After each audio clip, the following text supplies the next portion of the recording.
এখন এখানে একটা বোঝার বিষয় হলো আল্লাহ তাআলা কিন্তু আমাদেরকে বলেছেন যে আযান দেওয়ার সাথে সাথে তোমরা সকল কাজ ফেলে তারপরে মসজিদে যাও। এই কথাটা আল্লাহ রাসূল সাল্লাল্লাহু আলাইহি ওয়াসাল্লাম আমাদেরকে বলেছেন। কারণ কি, রিজিকের মালিক হলো আল্লাহ। আল্লাহ তাআলা আপনাকে আমাকে রিজিক দান করবেন। তো এই ব্যক্তি বলল যে আমার এত এত পরিমাণে লাভ হয়েছে, সারাদিন বেচা কিনি করলো, এই পরিমাণে লাভ কেন, এর অর্ধেক লাভও হবে না। এত পরিমাণে বেচা কিনি করেছে ওই লোকটার কাছে, কারণ আল্লাহ তাআলা কিন্তু ওই লোকটাকে পরীক্ষা করেছিলেন। এই আসসালামু আলাইকুম ওয়া রাহমাতুল্লাহ। প্রিয় বন্ধুগণ, আমরা সকলেই কিন্তু রিজিকের জন্য পেরেশান হয়ে যাই। কি খাবো, কি ফিনবো, কিভাবে থাকবো, এই চিন্তাধারা করেই কিন্তু আমরা অনেকেই পেরেশান হয়ে যাই। কিন্তু আল্লাহ তাআলা আপনার আমার ভাগ্যে যে রিজিক রেখেছেন ঠিক তাই পাবো, এর চেয়ে কমও না, এর চেয়ে বেশিও না। কারণ আল্লাহ তাআলা আপনাকে আমাকে সৃষ্টির আগেই কিন্তু রিজিক নির্ধারণ করে রেখেছেন আপনি কি খাবেন না খাবেন। তার প্রেক্ষিতে আপনাদের সামনে একটা ঘটনা বলি। ঘটনাটা হলো এই, এক দোকানদার, তিনি তার দোকান খুলে বসে আছেন সারাটা দিন, কোনো বেচা কিনি হয়নি, একটি টাকারও বেচা কিনি হয়নি, একজন কাস্টমারও আসেনি। ঠিক মাগরিবের আযান দিয়েছে, এই টাইমে একজন কাস্টমার চলে এসেছে। ওই কাস্টমার বলতে আছে, ভাই আমার তাড়া আছে, আমাকে কিছু সদাই দেন। ওই দোকানদার চিন্তা করলো সারাদিন যখন একটি টাকাও বেচা কিনি করতে পারিনি, আযান দিয়েছে, এখন আর বেচা কিনা করবো না। তখন ওই দোকানদার কি করেছে, ওই কাস্টমারকে বলেছে আপনি অন্য দোকান থেকে নেন, আমি এখন নামাজ পড়তে যাব।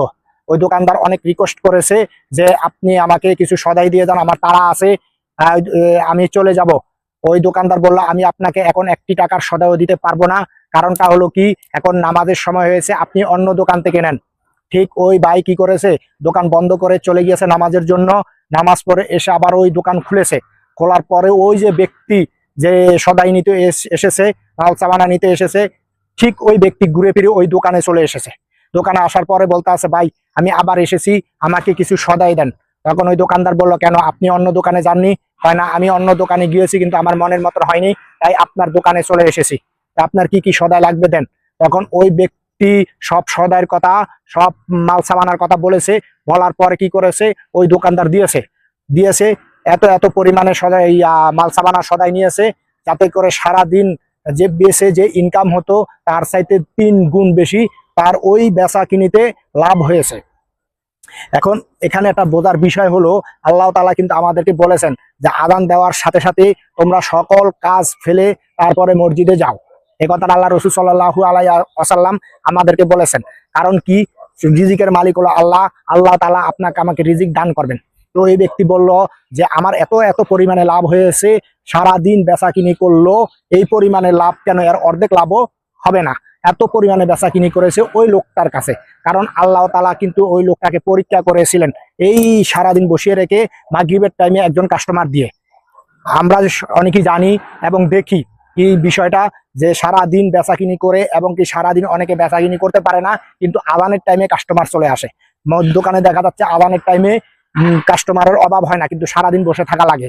আসলে ওই টাইমে আপনাকে পরীক্ষাও করা হয় এবং শয়তানও কিছু কাজ করে থাকে এখানে। তো ওই টাইমে যদি আপনি দোকান রেখে মসজিদে নামাজ পড়তে যেতে পারেন, তাহলে আল্লাহ তাআলা আপনার ওই ব্যবসার ভিতরে এত এত পরিমাণে বরকত দান করবেন যা আপনি কোনোদিনও কল্পনা করতে পারবেন না। তাই এই ঘটনা থেকে কি বুঝলেন, রিজিকের জন্য আমাদের কোনো পেরেশানি হওয়ার দরকার নাই। রিজিক আল্লাহ তাআলা আমাদেরকে যেইটা দিয়েছে ঠিক সেটাই আমরা পাবো। রিজিকের জন্য কোনো পেরেশানি হওয়ার কোনো প্রয়োজন নাই। আপনার আমার ভাগ্যে যা আছে তাই পাবো। ভিডিওটা এই পর্যন্তই, ভালো লাগলে শেয়ার করে দিবেন।